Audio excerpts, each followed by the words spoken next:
पहला पाठ दानियल का ग्रंथ अध्याय 7 पद संख्या 15 से 27 तक। मैं बहुत व्याकुल हो उठा और अपने मन के दृश्यों के कारण विस्मित हो गया। मैंने वहां उपस्थित लोगों में से एक के पास जाकर पूछा कि इन सब बातों का अर्थ क्या है, और उसने मुझे समझाते हुए कहा, ये 4 विशालकाय पशु 4 राज्य हैं जो पृथ्वी पर प्रकट होंगे, किंतु सर्वोच्च प्रभु के संतों को जो राजत्व दिया जाएगा वह अनंत काल तक बना रहेगा। तब मैंने जानना चाहा कि उस चौथे पशु का अर्थ क्या है, जो सभी पहले पशुओं से भिन्न था, जो बहुत डरावना था, जो चबाता और खाता जाता था और जो कुछ रह जाता उसे पैरों तले रौंदता था। मैंने उसके सिर के 10 सींगों के विषय में जानना चाहा और उस अन्य सींग के विषय में भी जिसके निकलने पर 3 सींग उखड़ गए, उस सींग के विषय में जिसकी आंखें थीं, जिसका एक डींग मारने वाला मुंह था और जो दूसरे सींगों से अधिक बड़ा दिखता था। मैं देख ही रहा था कि वह सींग संतों से युद्ध कर रहा था और वयोवृद्ध व्यक्ति के आने तक उन पर प्रबल हो रहा था। उसने सर्वोच्च प्रभु के संतों को न्याय दिलाया और वह समय आया जब संतों ने राज्य पर अधिकार प्राप्त कर लिया। उसने मुझे यह उत्तर दिया, चौथा पशु पृथ्वी पर प्रकट होने वाला चौथा राज्य है। वह अन्य सब राज्यों से भिन्न होगा। वह समस्त पृथ्वी को खा जाएगा और पैरों तले रौंद कर चूर चूर कर देगा। वे 10 सींग इस राज्य के 10 राजा हैं। उनके बाद एक ऐसे राजा का उदय होगा जो पहले के राजाओं से भिन्न होगा और 3 राजाओं को परास्त कर देगा। वह सर्वोच्च प्रभु के विरुद्ध बोलेगा, सर्वोच्च प्रभु के संतों पर अत्याचार करेगा और पर्वों और प्रथाओं में परिवर्तन लाने की योजना तैयार करेगा। संत 3.5 वर्ष तक उसके हाथ में दिए जाएंगे। इसके बाद न्याय की कार्यवाही प्रारंभ होगी। राजत्व उससे छीन लिया जाएगा और सदा के लिए उसका सर्वनाश किया जाएगा। तब पृथ्वी भर के सब राज्यों का अधिकार, प्रभुत्व और वैभव सर्वोच्च प्रभु के संतों की प्रजा को प्रदान किया जाएगा।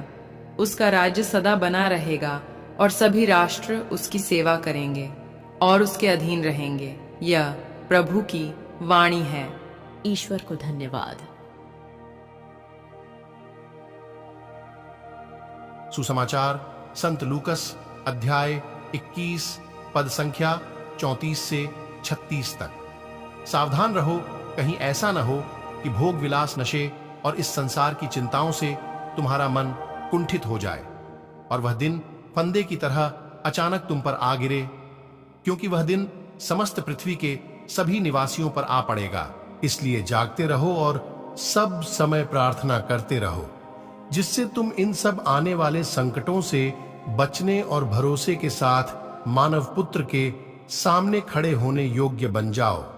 यह प्रभु का पवित्र सुसमाचार है। हे ख्रीस्त, तेरी स्तुति हो।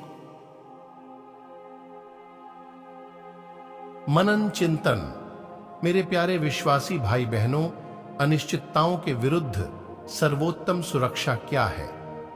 हमारी सबसे अच्छी सुरक्षा यीशु के साथ हमारा संबंध है। ऐसा कनेक्शन जिसमें हमारे थोड़े से समय के अलावा कुछ भी खर्च नहीं होगा।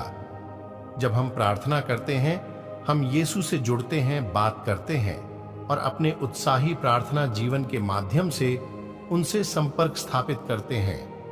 प्रार्थना हमारे लिए क्या करती है? यह हमें आंतरिक शांति देती है।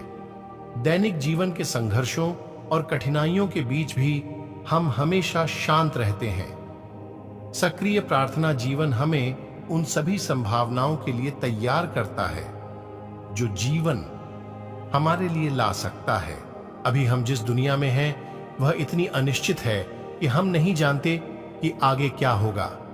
आज के सुसमाचार में यीशु शिष्यों से कहते हैं, परंतु हर समय जागते रहो और प्रार्थना करते रहो कि तुम्हें इन सब होने वाली घटनाओं से बचने और मनुष्य के पुत्र के सामने खड़े होने की शक्ति मिले।